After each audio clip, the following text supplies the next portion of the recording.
They're very round and they're very black, and there's some trade pattern on them, so it's a very, very sexy. For a company that makes such an unexciting product, Pirelli's image couldn't be more sexy and glamorous. From the world of fashion, advertising and football, to high-performance cars and the dynamic global experience that's the World Rally Championship.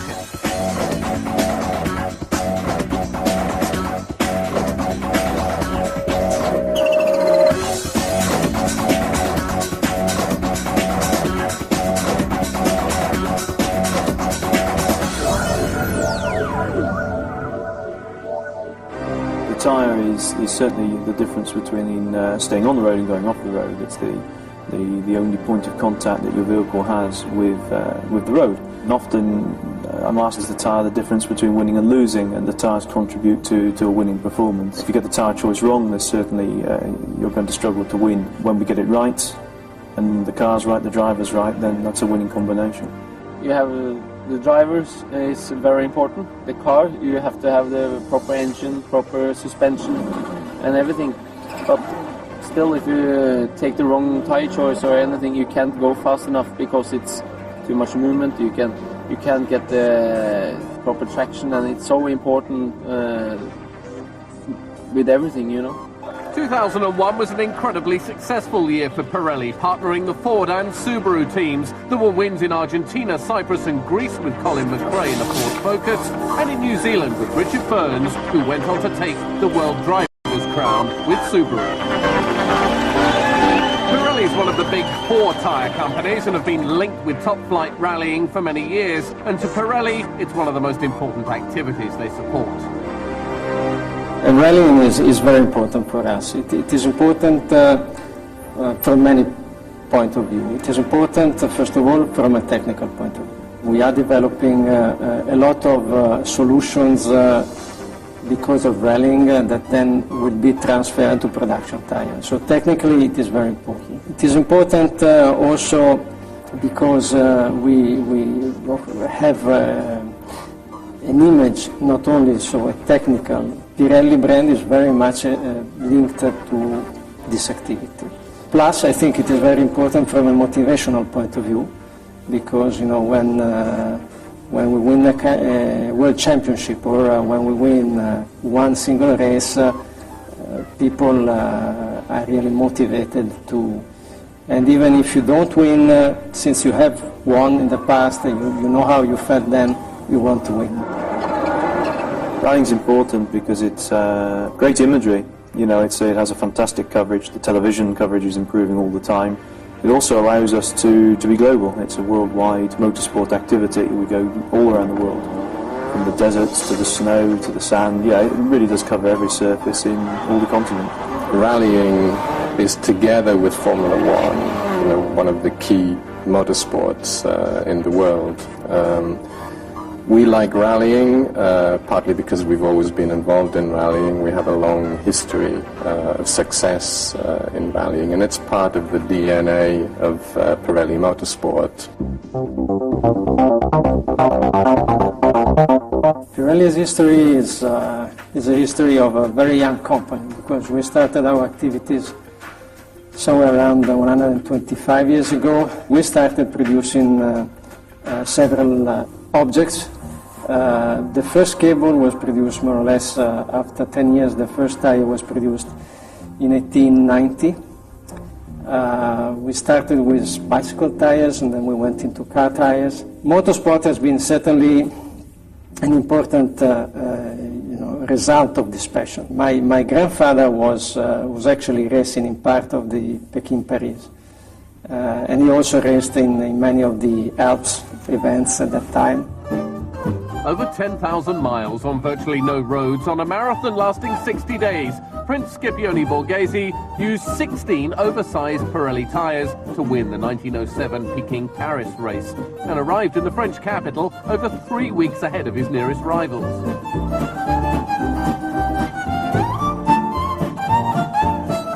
Pirelli's been synonymous with motorsport since the turn of the century, from the old-style street racing to endurance events.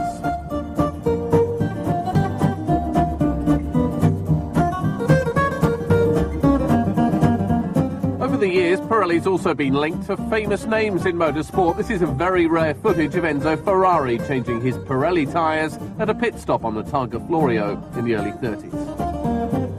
Racing meant technology, meant developments, meant really understanding the extreme use of the products. We have been linked in the past with Alfa Romeo, Maserati, Ferrari, and our history, the history of these car manufacturers, and our name has been always, interacting together and developing ideas, developing programs, developing activities together. Probably the most famous road race of them all was the Mille Miglia. Over 1,000 miles through Italy from city to city, flat out and non-stop. Pirelli won the race 18 times with Ferrari and Alfa Romeo. We were in Formula One, especially into the 50s. We had all the big names racing with us. We had Nuvolari, we had Ascari, we had Fangio, we had Stirling Moss. They all have been very much linked to us. We had a very strong relationship. We still have with those that are still around. So all of these experiences have been extremely rich from the technical point of view, but also emotionally, also from the human point of view. In the space of 11 years, mainly in the 70s, Italian marques such as Lancia and Fiat dominated world rallying. Shod, of course, on Pirellis, the Italian tyres rolled to 84 World Rally victories, culminating in 8 manufacturers' World Rally Championships and 2 drivers' titles. Lancia has been, of course, one of the most important experience. Lancia Delta, especially, has won a lot of world championship. It's been one of the cars which we most supported. Of course, Stratos before. We were able to win some world championship with these cars. We enjoyed that period very much, and personally I regret a little bit that Lancia is not there anymore. Manufacturers have come and gone. The early days, Fiat and Lancia, the Stratos in particular, was one vehicle that sticks in everybody's mind. And later on with Lancia, of course, with the Integrale, but we've also won championships with Toyota and Subaru. It's been a coverage of almost all the major manufacturers that have been competing in World Rally. When the Italians pulled out, Pirelli teamed up with the new Japanese forces in rallying. In the early 90s, taking the world drivers' titles with the likes of Carlos Sainz in the Toyota.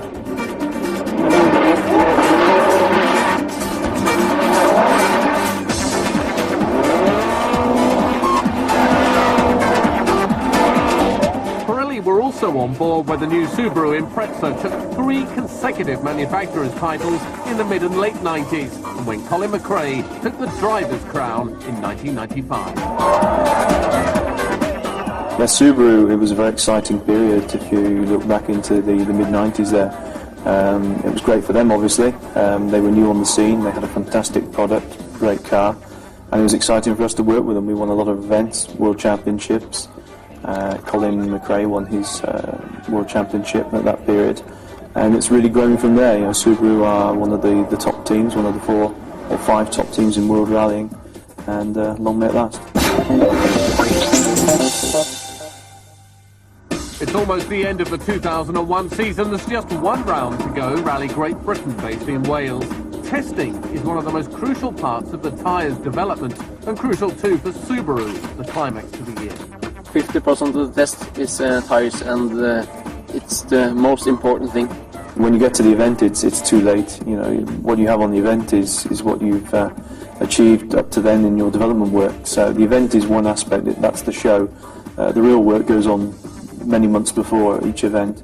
So you're developing and testing on many occasions up to the events. We tend to test before, plus the snow test, because it's probably about 5 days before each event, and then plus another 30 to 40 days during the year. Some of the testing that you'll do will be dedicated towards creating know-how and technology.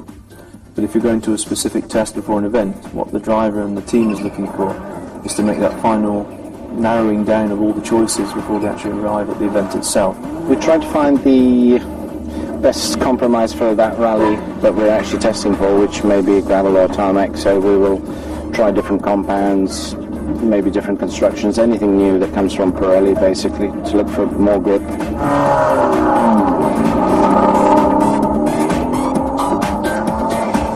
With conditions changing constantly in the Welsh forests, a lot can be learnt from 3 days of testing, but it's not just a case of driving up and down the same road. We do the tire test. The first with the basic, for the basics I mean from last year, the best tire from last year, and then you do compound and construction. Normally the all driver are looking for more grip everywhere, because today the road was very slippery, and then I ask you all the time in Trent, I need more grip, because the road is getting bad, when it's coming bad I need some compound with more grip. Drivers like Subaru's Peter Solberg also learn a lot from tyre testing. It's something about feelings, about the tires, about movement. It's also about the timing. The fastest tires is also very important. But it's always try to find the right tires to the right conditions, and you know, it's changing all the time. So that's why it's so easy to choose the wrong one sometimes. Well, he'll try all the different tyres and try to give us comments to see if it's got better traction, better braking, basically just try and improve the tyres that we're using. But you'd be very surprised that they can feel the slightest difference. Sometimes we can just even cut a tyre and they can actually feel it on maybe one corner or a series of corners. They can feel that difference. It's all about feeling, you know. For example, you put on a soft tire and it should have rained, and then it's quite dry, and then you get lots of movement in the car. You always come into loose, and you're losing the speed, and you can't be so correct with your driving, especially on the fast stuff. And it's a reaction is not good enough. But what does a driver want from his Pirelli? Not too much movement. We need a lot of traction and no punctures. That's the most important thing. Development has meant the punctures that can lead to a huge loss of time are almost a thing of the past. The invention? Run flat mousse inside the tyres. Mousse is basically a foam that we put into the tire prior fitting the tire onto the wheel. When a puncture occurs and the air goes out, the mousse fills entirely the internal volume of the tire, and it increases its pressure by raising its internal temperature. Normally, after a few meters, you have the feeling that the punctures does not occur anymore, and you can go to the top speed to the end of the stage. You can still get punctures, and we had quite a few this year, and we had no problem to come to the finish line at all, and almost the same speed also. Mousse has changed modern rallying in many ways. Less time is spent changing the tyres. Drivers can attack corners and rocks harder in the knowledge that the tyre will stay inflated. As a result, whatever the terrain, speeds have now risen to dizzying heights.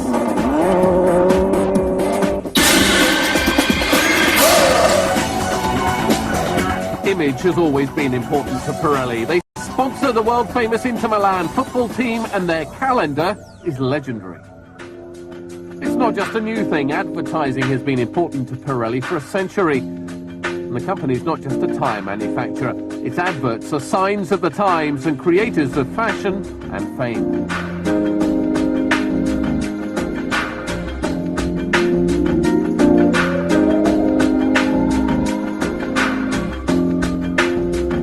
We've used World Championship athletes like Carl Lewis in our advertising with great success, and one could foresee using a World Championship rally driver as a testimonial. I think what you've got to bear in mind is the typical World Rally driver these days is a pretty sophisticated and actually very rich guy, so they have a lifestyle which is very glamorous, for sure. Now I'm here with a new James Bond. I don't have a Pirelli calendar, but I want one. An icon over the years, the Pirelli calendar is arguably more famous and definitely more desirable than the tyres it promotes. The original idea behind the calendar was just an original idea of communication, which actually started back in the 60s, 1964. At the time, this was quite a novel idea, so novel, in fact, that the first year it was proposed, which was the 1963, the Pirelli managers refused the idea. You have to look at this calendar in the context of the years in which it's been operated. The first group of calendars, which ran from 64 to 74, you know, they have a look which you would associate with the 60s and the early 70s. A gap of 10 years saw the calendar re-emerge with even more publicity.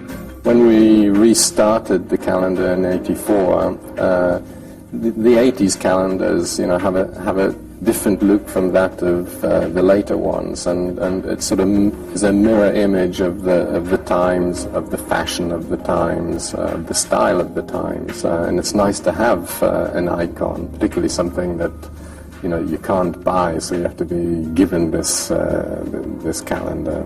So it is already something special. Although everyone believes they've seen a Pirelli calendar, the reality is that only 40,000 are printed. The Pirelli calendar is a fantastic marketing tool. It's renowned throughout the world. It's a product that certainly I get asked about all the time. Can I get copies available for people? It's a fantastic idea that will live on, I think, for many years. The 90s saw the introduction of the supermodels, and in so doing, raising the profile of the calendar even more, from garage hangings to art pieces. I think it's considered by a lot of people to be a piece of art. It seems a strange thing in this day and age to talk about a calendar, because everybody's idea of a calendar is, oh, it's a girly calendar, but you know, it's not a girly calendar. It's closer to a piece of art than a girly calendar. And in fact, 2002 calendar, you know, the models are not professional models. They're actually all young Hollywood actresses, photographed by a fashion photographer. With this year's calendar shot exclusively by Peter Lindbergh in Hollywood's Paramount Studios, Pirelli's moved away from the experienced models and showed its talent for setting the pace by using up-and-coming actresses. Sexy, but a step away from the World Rally Championship.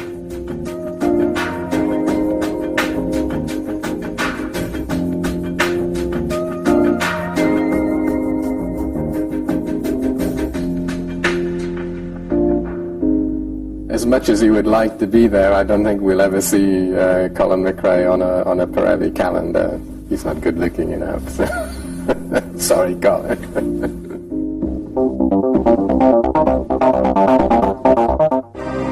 Keeping the Ford World Rally team on the road is a crucial job. In the challenge to always find an edge over their rivals, Ford has one of the best tyre technicians in the business. George Black works over 300 days a year, a dedication to the subject of rubber. George is always a step ahead of the game. We've got to plan the actual package for leg one, and so I give Pirelli a fitting list and say, here's what I want for the three drivers. Once we've got them, I've got to make sure all the compounds are as I've asked for, and the correct number of lefts and rights. We come to the rally, I then collect the information from the gravel crews, which is normally about maybe 10 minutes before the car arrives in service. I've got information from the weather crews, which is very, very important that we have as much weather information. And then from there, you sit down with the drivers, say, right, here's all the information, here's what I think we should do for a tyre. If that involves cutting, altering the tread pattern for a particular humid stage or particularly loose gravel or something, then we've usually got some prepared, but you cannot prepare too much when it comes to cutting, because you can't do anything with it once you've cut it. So then it can sometimes get a bit frantic when you've got to do a last minute cut. Carlos is particularly guilty of that. He will suddenly say, no, that's not the cut I want, this is the cut I want.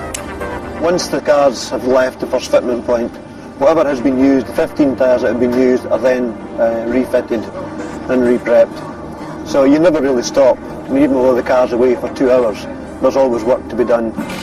2001, Rally Great Britain, Day 1. Ford have both the drivers and the manufacturer's world crowns in their sights, and it's up to George to ensure the tyre choices are the right ones.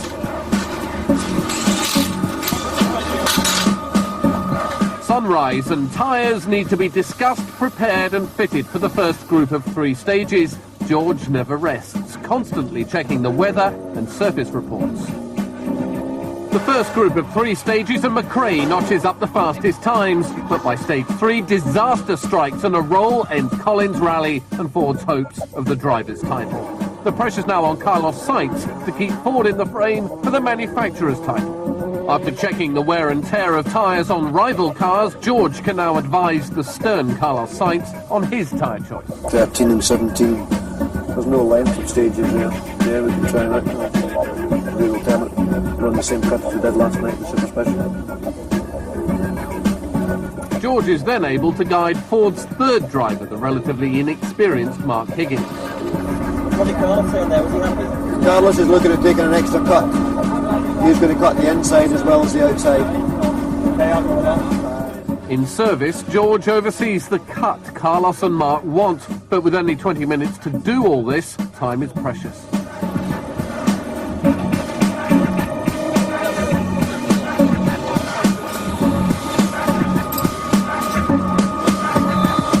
On the second group of 2 stages, Sainz sets second quickest time on stage 5 on his newly cut Pirellis, whilst Higgins reaches the top 10.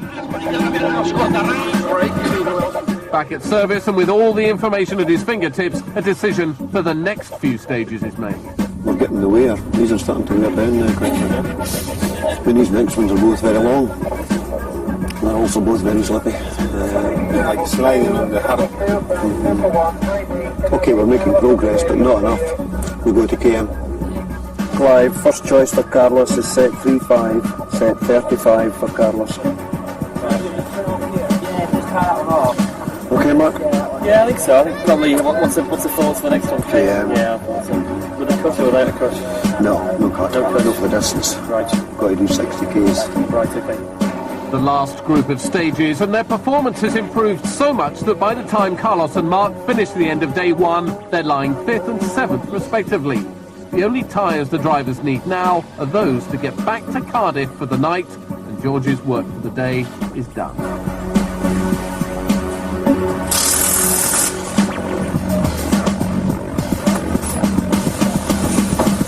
But with tyres always on his mind, George is never able to relax completely.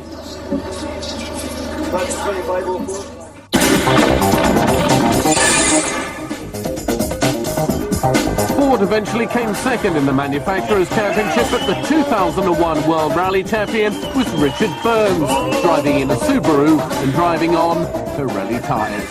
Time for celebration, but no time for consolidation. In a matter of weeks, the 2002 season begins, and Pirelli will go to all 4 corners of the earth to try and win it again.